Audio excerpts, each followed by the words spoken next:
এবারে শান্তিপল্লী পূজা সমিতির এই প্যান্ডেলের থিমটা কি যদি বলেন? বাংলার মাটি বাংলার মা।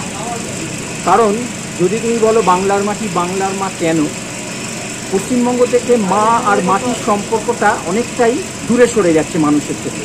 আমরা চেষ্টা করেছি যে এই আমাদের এই প্যান্ডেলের মধ্য দিয়ে আমরা যেভাবে প্যান্ডেলটাকে সাজিয়েছি, বিভিন্ন মাটির খুঁড়ি এবং ভাঁড়, বিভিন্ন পুতুল, বিভিন্ন মূর্তি দিয়ে আমরা এটাকে সরা হাঁড়ি এইগুলোকে দিয়ে আমরা বাংলারই যে ডিজাইন সেইটাকে আমরা তার মধ্যে তুলে ধরেছি, যাতে বাংলার এই ঐতিহ্য যেন সমস্ত জায়গায় ছড়িয়ে পড়ে।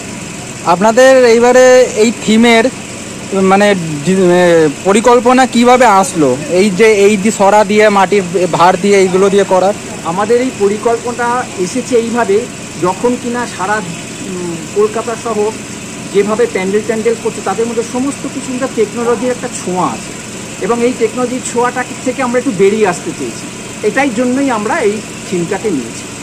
আচ্ছা, এই যে সিচুয়েশন তিলোত্তমা যে এটা নিয়ে যে এই সম্বন্ধে আপনারা কি বলতে চান? আচ্ছা, তিলোত্তমা যে ঘটনাটা ঘটেছে এটা অত্যন্ত মর্মান্তিক, এবং আমরা শান্তিপল্লী পূজা সমিতির তরফ থেকে তার জন্য আমরা তার পরিপূর্ণ জাস্টিস প্রার্থনা করি। কিন্তু তার সাথে পুজোর জায়গায় পুজো আছে, বিচারের জায়গায় বিচার আছে। বিচার তো আমরা কোনো পুজো কমিটিই করবে না, বিচার করবে প্রশাসন। সেখানে তাদের ব্যাপার তারা করুক, আমাদের ব্যাপার আমরা করব। তার আমরা চাই যে এই বিচারটা যেন নিখুঁতভাবে এবং সঠিকভাবে হয়। তো শান্তিপল্লী পূজা সমিতি এই বছরে কত বছরে পদার্পণ করলো? আমাদের এই পুজো 86 বছরে পদার্পণ করলো, এবং আমরা এই যে পদার্পণ করলো এটা আমাদের খুব ঐতিহ্যমণ্ডিত পুজো, এবং এখানকার টালিগঞ্জের সবথেকে প্রাচীন পুজো। এবং আমরা চেষ্টা করছি, আমাদের পাড়ার নাম শান্তিপল্লী, এই শান্তির মধ্যে দিয়েই আমরা আমাদের প্যান্ডেলটাকে তুলে ধরেছি, এবং এই শান্তি আমরা সমস্ত বিশ্বে ছড়িয়ে দিতে চাই। আপনার নাম? আমার নাম জয়ন্ত ব্যানার্জি।